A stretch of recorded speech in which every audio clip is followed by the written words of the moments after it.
Fala aí galera, tudo tranquilo? Sejam bem-vindos a mais um episódio de Cartas à Igreja, onde temos cuidadosamente analisado as epístolas, cartas escritas com orientação do nosso Senhor acerca da vida do cristão e, consequentemente, da igreja. Porque se caminharmos segundo a vontade do nosso Senhor, aí então daremos o exemplo que a igreja deve dar.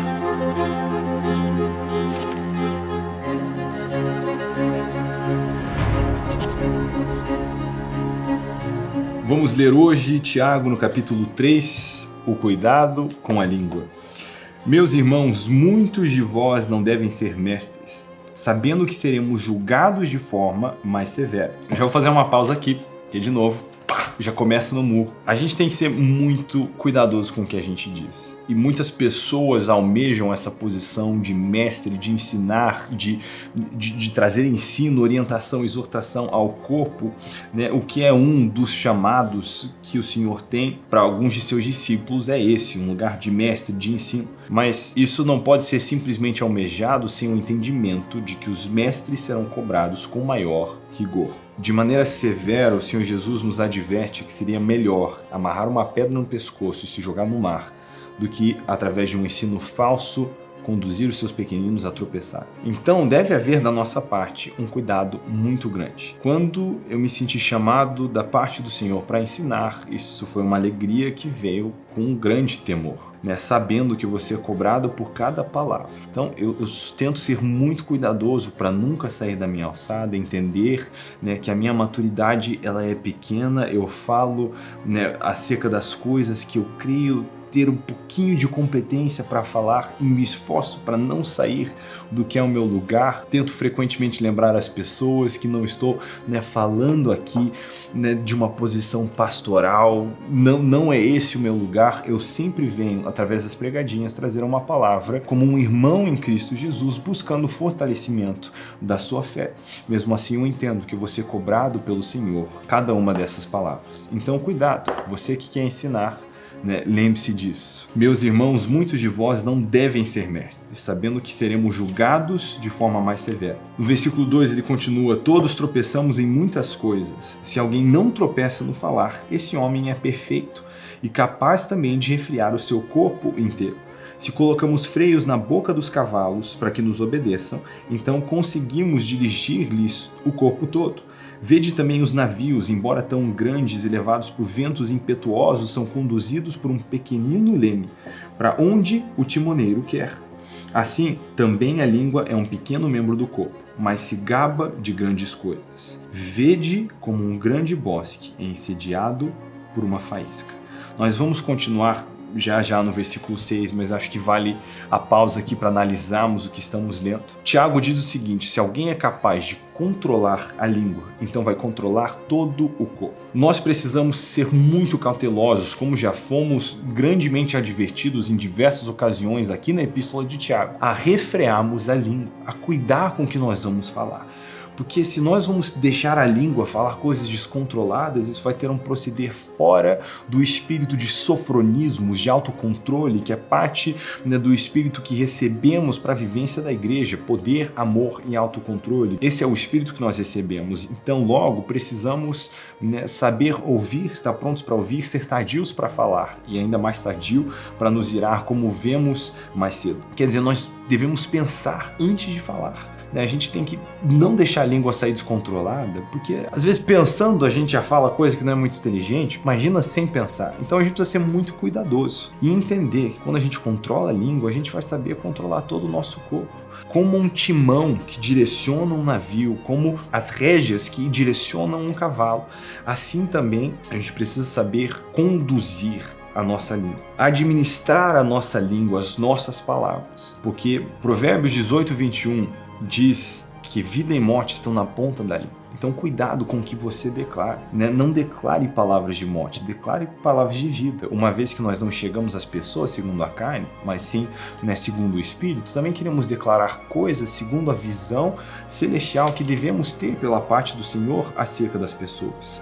Porque às vezes um grande bosque é incendiado por uma faísca. Amados, quem nunca, né? Trouxe grande confusão no relacionamento por causa de um comentáriozinho. Quem nunca ficou chateado profundamente, às vezes por um comentário, né, de alguém próximo de você? Porque se visse de um estranho, não ia doer tanto como se visse de alguém próximo, mas às vezes uma faísca é suficiente para causar um incêndio num bosque todo. Do mesmo jeito que você não quer o seu bosque pegando fogo, né? Tome cuidado para não ser aquele que libera uma faísca que pode se tornar num incêndio. A língua é colocada entre os membros do nosso corpo, contamina todo o corpo e põe em chamas o curso da nossa existência, sendo por sua vez posta em chamas pelo inferno, pois toda espécie de feras, aves e répteis e animais marinhos doma-se e tem sido domada pelo gênero humano.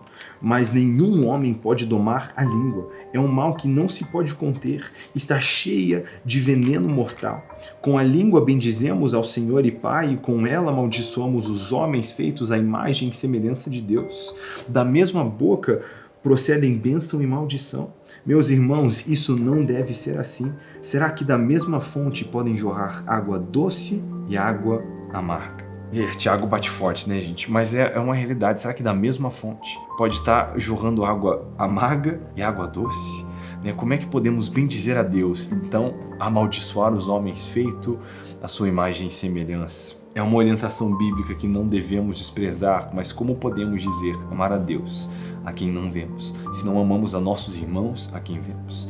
Então tem que ter esse temor no nosso coração para falar contra alguém, para maldizer, para condenar, para trazer palavras que um dia, amados, entenda isso, um dia você vai ser cobrado por cada palavra que você falou, cada uma delas. Então cuidado com as palavras que você está colocando que vão voltar contra você de maneira complicada. É melhor ficar quieto do que falar bobagem. Será que da mesma fonte podem jorrar água doce e amarga? Em Mateus 12:34, Jesus nos ensina que a boca fala do que o coração está cheio. É interessante essa palavra cheio, periceuma no grego, fala de resíduo, né? Resíduo, sabe quando você come tipo Doritos e o seu dedo fica laranja, não tem nem como esconder o que você comeu, aquilo é o resíduo, né? E o resíduo dos seus dedos mostra onde sua mão esteve. A boca fala do resíduo do coração. O que sai da nossa boca revela onde o nosso coração esteve, onde o nosso coração está. Poucas coisas revelam o nosso coração como que nós estamos falando. Então cuidado, se você está sempre falando coisas amargas, né, e fala mal da igreja, fala mal de crente, fala mal de não crente, fala mal do filme que você assistiu, fala mal, tá sempre reclamando, falando de maneira amarga de tudo, isso só pode revelar que você tem um coração cheio de amargura. Desculpa, é verdade, às vezes a verdade dói. E você está sempre falando, jorrando de você palavras amargas, talvez a fonte é amarga e você precisa deixar o Espírito Santo adoçar esse seu coração, mas refreia sua língua, refreia, controle, não fala bobagem. Amados, eu admito, eu tenho dificuldade com isso. Eu sou rápido para querer fazer comentários negativos, então eu constantemente fico policiando o meu coração para não falar essas coisas. Eu sou muito encorajado pela vida do meu sogro, que é alguém que eu nunca vi, meu testemunho, eu nunca vi ele falar negativamente acerca das coisas. É impressionante, ele acha uma maneira de falar bênçãos até sobre quem, né, injuria ele, quem maltrata ele acha algo bom, uma bênção para declarar sobre aquela pessoa. Isso para mim mostra uma fonte que é, né, admirável, alguém que tem um coração, né, abençoado e abençoador ao mesmo tempo. Amados, faço das minhas palavras as palavras de Tiago aqui. É impressionante isso. Ele disse, não deve ser assim. Isso não deve ser assim. Então cuidado para não ficar jorrando bênção e maldição de suas bocas. Escolha o que vai ser. E amados, vale lembrar que nenhuma dessas exortações, orientações que nos é trazida vai ser algo que vai ser instantaneamente resolvido nas nossas vidas, né? A gente, através de cautela, disciplina, repetição, né, a gente vai ter que se atentar para chegar nesse lugar, mas preste atenção, porque tal proceder é possível. Ele continua dizendo no versículo 12, meus irmãos, acaso uma figueira pode produzir azeitonas ou uma videira figos? Tampouco uma fonte de água salgada pode dar água doce. Então, isso eu acho que traz a nossa preocupação para o lugar certo, porque se a gente não consegue estar dizendo coisas boas, ou se estamos declarando coisas ruins, nossa preocupação não deve ser somente apenas o que estamos dizendo, mas da fonte do qual procede tal coisas que estamos dizendo. Porque não adianta você ser uma laranjeira e esperar que o fruto seja maçã. Não é o fruto que você vai ter que mudar, é a sua própria natureza. É o seu próprio coração que precisa ser mudado. Isso nos traz a um grande lugar de dependência da obra que o Senhor pode fazer em nossas vidas, de ser transformado segundo sua boa vontade, né? Não nos conformarmos com os padrões amargos desse mundo, né? Os padrões desse mundo, mas nos entregarmos à renovação da mente. Isso vai acontecer através da exposição às Escrituras, de conhecer a vontade do nosso Senhor, que é boa, perfeita e agradável. Então, tome cuidado, né, com a sua natureza. O versículo 13, ele diz: quem entre vós é sábio e tem conhecimento? Mostre suas obras pelo seu bom procedimento, em humildade de sabedoria. Mas não vos orgulheis, nem mentais contra a verdade. Se tendes inveja amarga e sentimento ambicioso no coração, essa não é a sabedoria que vem do alto, mas terrena, animal e demoníaca. Pois onde há inveja e sentimento ambicioso, aí há confusão e todo tipo de práticas nocivas. Mas a sabedoria que vem do alto é, em primeiro lugar, pura, depois pacífica, moderada, tratável, cheia de misericórdia e de bons frutos, imparcial e sem hipocrisia. O fruto da justiça semeia-se em paz para aqueles que promovem a paz. Então, existe uma sabedoria que não é verdadeira, mas aparenta ser, que ela não é humilde, ela é orgulhosa. Essa não é a sabedoria que vem do alto. A sabedoria que vem do alto, ela é humilde, cheia de misericórdia, moderada. Então, isso é muito importante. Cuidado, mesmo em meio ao corpo de Cristo, com aqueles que são sábios, mas segundo essa sabedoria demoníaca. Cuidado com quem você aprende, com quem você ouve, com aqueles que são rápidos para descartar os outros membros do corpo de Cristo, a condená-los ao mesmo tempo que estão se elevando como aqueles que têm razão, aqueles que estão corretos, porque a sabedoria, ela é cheia de misericórdia, humilde, moderada, tratável, imparcial. Então, o fruto da justiça, ele semeia-se em paz para aqueles que promovem a paz. Então, no reino, nós sempre vamos querer, na vida da igreja, para a vida do cristão, sempre vamos querer a paz, semear a paz, estar em paz com todos. Tem muito cristão hoje que às vezes é mais outra coisa do que cristão, é mais dominado pelo seu espectro político do que pelas ordenanças de Jesus, e muitos desses estão dispostos a brigar com todos. Mas não é essa a orientação das Escrituras. Nós devemos buscar estar em paz com todos os homens.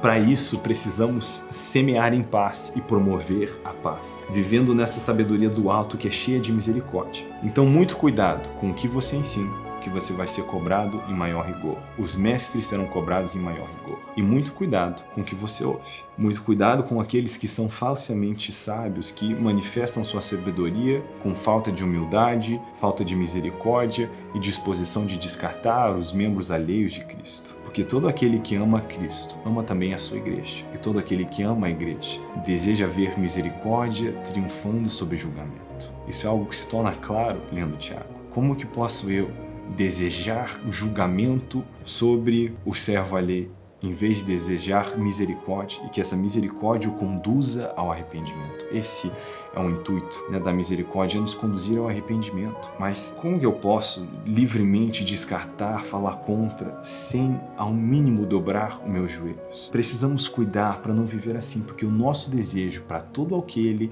que ensinou algo errado, que ensina algo errado, todo aquele que se afastou do caminho da justiça e da palavra de Deus, deve ser um de misericórdia, de desejar o arrependimento e que esses tornem ao caminho. Amados, infelizmente eu vejo tantos soldados de Cristo que são dispostos a deixar os soldados feridos para trás. Uma vez escutei meu sogro dizendo que a igreja é o único exército que abandona, né, que executa os seus soldados feridos. E a gente vê isso acontecendo. Ao invés disso, meu desejo para minha geração é ver uma geração de soldados que não deixam os feridos para trás, mas pelo contrário, estão dispostos em misericórdia, em amor, em exortação, porque no amor existe exortação, existe confronto, existe isso também, existe uma maneira certa de se fazer isso. Não é só deixar tudo rolar, deixar tudo acontecer, não é essa ideia onde vai ser todo mundo um monte de ursinho carinhoso. Existe exortação, existe confronto, mas tudo isso é feito em amor, com amor sendo a motivação e a misericórdia sendo a maneira como nós semeamos a paz. Então se atente para com isso. Não se esqueça de nos comentários falar qual foi a verdade que mais mexeu com você nesse episódio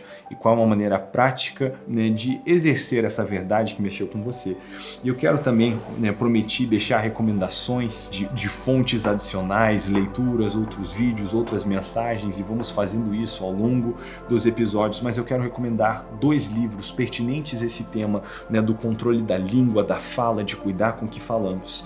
E os 2 estão disponíveis também, né, no orvalho.com. Eu vou deixar o link aqui na descrição. O Orvalho é a nossa editora. Nós temos aqui do Raulison Rangel o Por Trás da Língua, né? Um falatório sobre a língua, a fala e afins. É um livro, né, muito bacana, uma leitura concisa, mas muito profunda, né, acerca do que está por trás, né, da língua, do que dizemos, os problemas com as fontes que muitas vezes jorram, né, o que não deviam jorrar. E também o clássico Há Poder em Suas Palavras. As suas palavras estão carregadas de dinamite. É um clássico que fala muito sobre o poder das nossas declarações, sobre como o que nós dizemos pode influenciar para onde vamos e como vivemos. Então, são 2 leituras extraordinárias que vão complementar, né, o seu conhecimento, o seu entendimento sobre esse tema. A esperança e o desejo é que cada um de nós, eu incluso, você e os nossos irmãos em Cristo, possamos ser servos capazes de refrear as nossas línguas, para assim não macular o nosso bom testemunho como servos de Cristo Jesus. Deus te abençoe. Nos vemos no próximo episódio.